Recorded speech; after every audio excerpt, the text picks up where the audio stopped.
BMLL was formed at the end of 2014. It was a spin out from the University of Cambridge.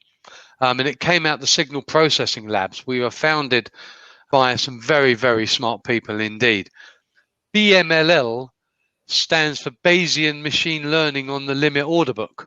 Now, my founders had many wonderful attributes. Marketing clearly wasn't one of them. But it does give you an idea about what we do. Patrick, before you mention it, I wasn't taken on by the board to lead BMLL because my knowledge of Bayesian theorem. Well, the one thing I do know about Bayesian maths is that the events that happened yesterday are likely to determine what's going to happen tomorrow.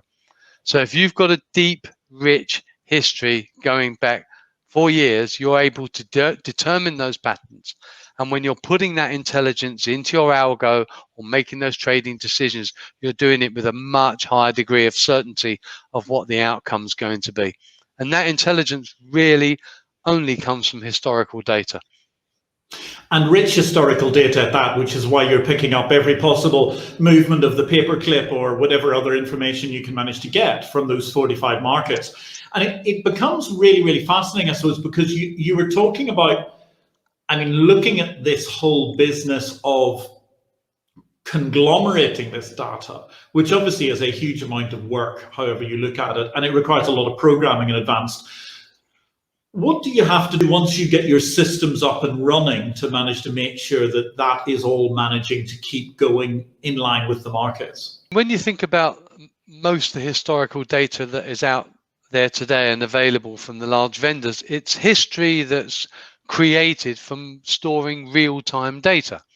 Well, real-time data will give you the traded price, the best bid offer, a couple of levels down, and the timestamp, effectively what we call level one. That is what the vast majority of historical data products are. As I said, the magic happens in our curation process. This won't be unusual to the large quantitative based in the cloud funds that are out there today, the Citadels, the XTXs, AQRs. They've been cloud native from the start, and they've been storing deep, rich history, and they knew what to do with it. Of course, they're not making their data or technology available anytime soon. Of course, it is one of their secret sources. Being based in the cloud is vital for this. Not only is it vital for the 15 petabytes of data that we've got in our lake, but it's the access to unlimited compute power. If you're going to take 45 sets of L3 data overnight and you want to bear down on that data to get those results curated, ready for the morning open, you've got to have access to unlimited compute power to do it. And that's what the cloud provides us. And I think that's one of the misnomers. When people make reference to the cloud, they think about storage.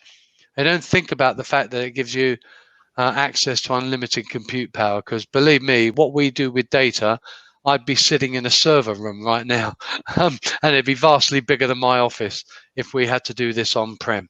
Paul, if you look at what is the most exciting thing someone can do with your data right now, what do you think it is? So certainly when we're selling our product to the alpha generators, sadly, Patrick, they never come back to me and say, well, we made an absolute fortune out of the insight that we got from your data because we applied these strategies to it. They're never going to tell me that. I'd love them to, but they won't. What they do with our data and the strategies that they derive from it is completely their business. But when I see venues use our data to demonstrate the strength of their venue, and they use that in their point of sale material and go, look, these are the 5 reasons you should be trading on our venue.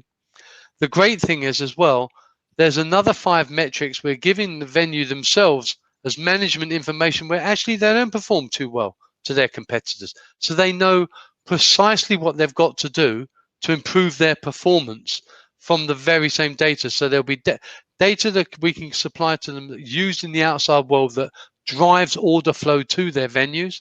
And there's metrics that we give them internally on the areas where they're not performing so well, that they can then take that on board and seek measures to improve it. That is really satisfying when we see that, and when we see added increased order flow. The other thing is I say you need to be a data scientist to drive our platform. Clearly, you need to be able to write a handful of lines of code. But actually, I get corrected by my quants all the time internally. You don't need to be a full-blown quant. If you've taken a module or two at university on code, even if you're an economics student, whatever, you can get hold of the platform and hit the ground running.